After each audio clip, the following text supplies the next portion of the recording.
Chapter 1, 0, 0. What do you want? Setting your goals. 0, 0. Believe it or not, is where it all starts. We haven't won anything, but we haven't lost anything either. To me, it's a prime example of what our founders meant when they said that we were all created equal. Of course, some teams, and some people for that matter, believe some starts are below 0, 0. They believe their journey started off with them being underwater, in the negative, 2 rungs below 0, 0. Maybe they're right, and maybe they'll have to claw just to get to 0, 0. Regardless, goals are still must be set and work still must be put in. You can figure out if you're below water or even Steven during the self-evaluation analysis stage, which I'll cover in just a moment. Meanwhile, let me tell you about the Mighty Mikes. In 2014, the Mighty Mike Cowboys came into the season as two-time defending city champions and riding an 18-game winning streak. But both those facts and a nickel would have netted the team exactly a nickel. None of the stalwarts from the previous year's championship team returned for the 2014 campaign. In fact, the team only had 9 returning players, and of that 9, exactly 1 player was returning to play a position he'd played the previous year. And even he would be counted on to play a new position, running back, an important cog in our offensive scheme. To add to the inexperience, the team was overloaded with 11 7-year-olds, half the team. The league group is 7 to 9 years of age, but generally teams get around 3 to 4 7-year-olds, which is typically a good number to have. Most teams like to have a couple of 7-year-olds, especially if the youngsters will stay in the team's program for their full 3 years of eligibility. There's nothing like having a 9-year-old on the football team with 2 years of game experience under his belt. But if you have too many 7-year-olds, your team usually won't be very good because at that age, the kids are very small and inexperienced and oftentimes skittish about contact. Besides, 7-year-old minds tend to wander. Needless to say, the Cowboy coaching staff had its work cut out. It appeared that we were 2 rungs below 0, 0. In addition, when a team has beaten the competition soundly for a couple of years, it tends to make that competition anxious to get a crack at it.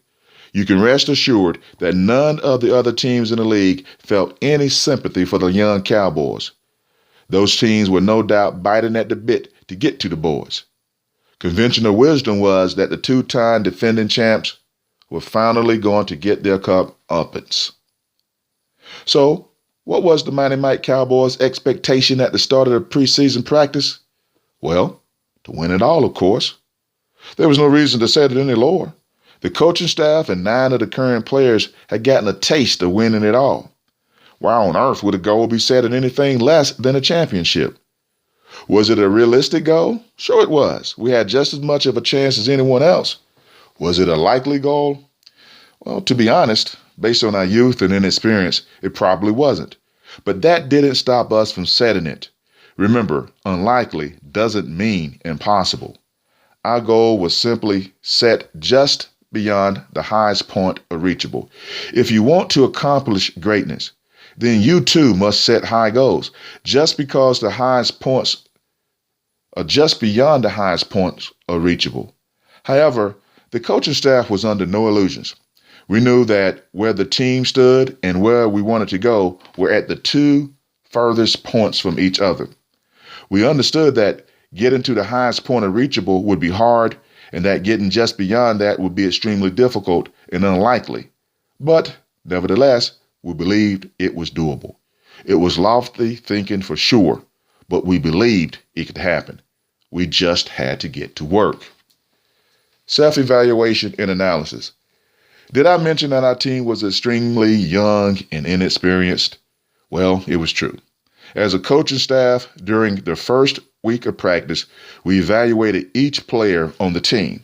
We looked for strengths, weaknesses, and areas of opportunities. We envisioned what roles the players would play, what position they could play, and in our system, in order for us to be successful, we need solid play at quarterback, center, and running back on offense, and on defense, we need solid play at linebacker, defensive ends, and the cornerback positions, which we generally use as outside linebackers. We believed that if we could fulfill 7 core positions, we'll have a good shot at being successful. And since we can play kids both ways, we generally only need 7 solid players to have a chance. But the major problem for us was that at the beginning of the season, we didn't have 7 solid players. We didn't have enough kids ready to help at the level we needed. But the encouraging news was that a few players showed promise of maybe being able to help us later as the season progressed. The major question then became, would their development happen too late in the season to make a difference? But we didn't dwell on the negatives.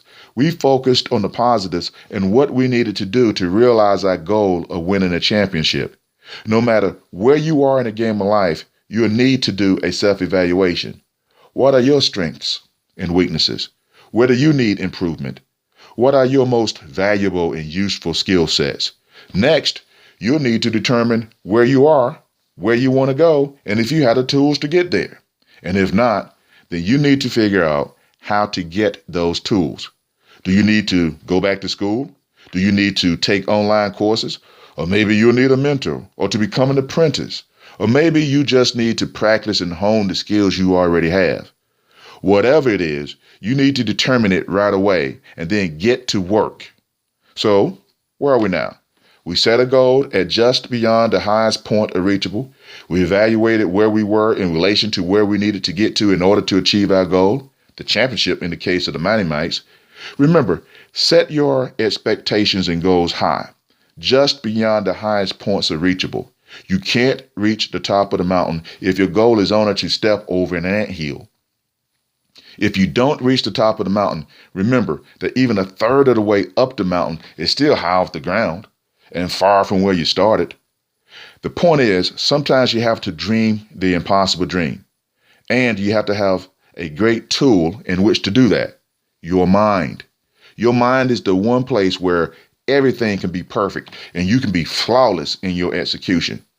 You dust all your competition. You get the fabulous job. You sweep a potential mate off their feet. Reality moves at its own pace, but your mind doesn't have to. You control it.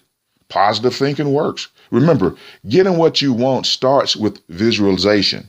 See it first, speak it into existence, and then get to work making it happen. Put it into work. Nothing worth having comes easily. That's a truism worth remembering. Have you heard the saying, if it was easy, everyone would be doing it? It's true. There's nothing special about easy goals. Competitors don't rely on easy accomplishments. Competitors look for separation from the competition. It's what you must do as well. But hard goals take hard work. One of the things that the Mighty Mite Cowboy coaching staff repeatedly tells each edition of the Mighty Mite Cowboys is that no team works harder than the Cowboys. We work hard, but we have fun doing it. Preseason practices for the Mighty Mites were in August, and make no mistake, August is very hot and humid. It takes commitment to get through a month of practices in such conditions and with no games to break the monotony. But it's also the time to prepare for the season with minimal distractions. It's a time for learning and getting physically prepared. However, it doesn't have to be all work and no play. The coaching staff mixes in some fun activities during the practices. While some of these activities will incorporate themes of competition, others would just be good old-fashioned fun things to do. The point is that you work hard when necessary, but you should still take time out to enjoy the journey as well. The same principles apply in life. There should be a preseason of preparation, whether that's going to college, a trade school, or independent learning, or on-the-job training. You should take the time to prepare yourself mentally and physically for whatever your goals are.